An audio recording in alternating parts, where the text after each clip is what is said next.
தமிழகத்தில் ஆளுநர் மீது தொடர்ச்சியாக பாஜக ஆதரவாளர் என்ற விமர்சனத்திற்கு மத்தியில் தற்பொழுது ஆளுநர் அளித்துள்ள பதில் என்பது கவனம் பெற்றுள்ளது. ஆளுநர் ரவி அவர்கள் பேசுகையில், அரசியலமைப்பு சட்டம் உருவாக்கிய பிரதிநிதி, சட்டசபையில் நிறைவேற்றப்படும் சட்ட மசோதாக்களுக்கு கவர்னர் உடனடியாக ஒப்புதல் அளிக்கலாம் அல்லது மேலும் விவரங்கள் கேட்டு மறுபரிசீலனைக்கு அனுப்பலாம். ஜனாதிபதியின் அனுமதி அல்லது ஜனாதிபதியின் பார்வைக்கு அனுப்பலாம். நிதி மசோதாவாக இருந்தால் அதற்கு ஒப்புதல் அளிப்பதை தவிர கவர்னருக்கு வேறு வழி இல்லை. இவைதான் அரசியலமைப்பு சட்டம் கூறும் வழிமுறைகள். நான் பதவியேற்ற 3 மாதங்களில் என்னிடம் வந்த மசோதாக்களில் 80% மசோதாக்களுக்கு ஒப்புதல் அளித்திருக்கிறேன். ஒரே வாரத்தில் 60% மசோதாக்களுக்கு ஒப்புதல் அளித்திருக்கிறேன். 13% மசோதாக்களை ஜனாதிபதியின் பார்வைக்கு அனுப்பியுள்ளேன். ஒரு மசோதாவின் பரிந்துரைகளை ஏற்கனவே பார்லிமெண்ட் சட்டமாக இயற்றியிருந்தால் அந்த மசோதா குறித்து முடிவெடுக்க வேண்டிய உரிமை பார்லிமெண்ட்டுக்கு மட்டுமே உள்ளது. எனவே ஜனாதிபதியின் அனுமதியுடன் தான் முடிவு செய்ய முடியும். தமிழக பல்கலைக்கழகங்கள் ஒன்றுக்கொன்று தொடர்பில் இருக்க வேண்டும் என்பதால் துணைவேந்தர்கள் மாநாட்டை நடத்தினேன்.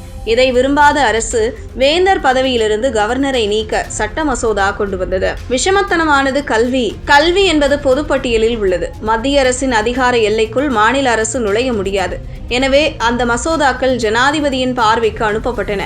உண்மை இப்படி இருக்கும்போது எல்லா மசோதாக்களையும் நிறுத்தி வைத்திருக்கிறேன் என குற்றம் சாட்டுவது விஷமத்தனமானது. மூத்த அமைச்சர்கள் தலைமைச் செயலாளருடன் முதல்வர் ஸ்டாலின் என்னை சந்தித்து பல்கலைக்கழக சட்டங்களுக்கு ஒப்புதல் அளிக்க கோரினார். இந்த நீதிமன்றத்தில் நிற்காது என்றேன். அப்போது ஒரு அமைச்சர் அப்படியா என வியப்புடன் தலைமைச் செயலரிடம் கேட்டார். அவரும் ஆமாம் என்றார். அதன் பின்னரும் மசோதாவுக்கு ஒப்புதல் அளிக்கும்படி முதல்வர் வலியுறுத்தினார்.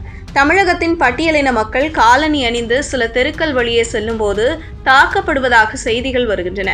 ஒரு பள்ளியில் தலித்துகளை தனிமைப்படுத்த 4 அடி சுவர் எழுப்பியுள்ளனர். நான் அந்த பள்ளிக்கு வருகிறேன் என்றதும் அவசரமாக அந்த சுவர் இடித்து தள்ளப்பட்டது. தமிழக மக்கள் சனாதன சிந்தனைகளில் திளைத்தவர்கள். நமது நாட்டின் அடித்தளம் சனாதனம்தான். இவ்வாறு அவர் கூறினார். தற்போது அரசியலில் ஆளுநர் மட்டுமே திமுகவுக்கு எதிரான ஊழல் குறித்த பட்டியல் வந்தால் நடவடிக்கை எடுப்பதாக கூறி வருகிறார். பாஜக மாநில முன்னாள் தலைவர் அண்ணாமலை அவர்கள் கூட திமுக அமைச்சர்களின் ஊழல் பட்டியல் குறித்து ஆளுநர்களிடம் அறிக்கையாக கொடுத்தார். தற்போது அந்த வகையில்தான் ஆளுநர் அவர்கள் பேசுகையில் அதனை மேற்கோள் காட்டி பேசியதாக கூறப்படுகிறது.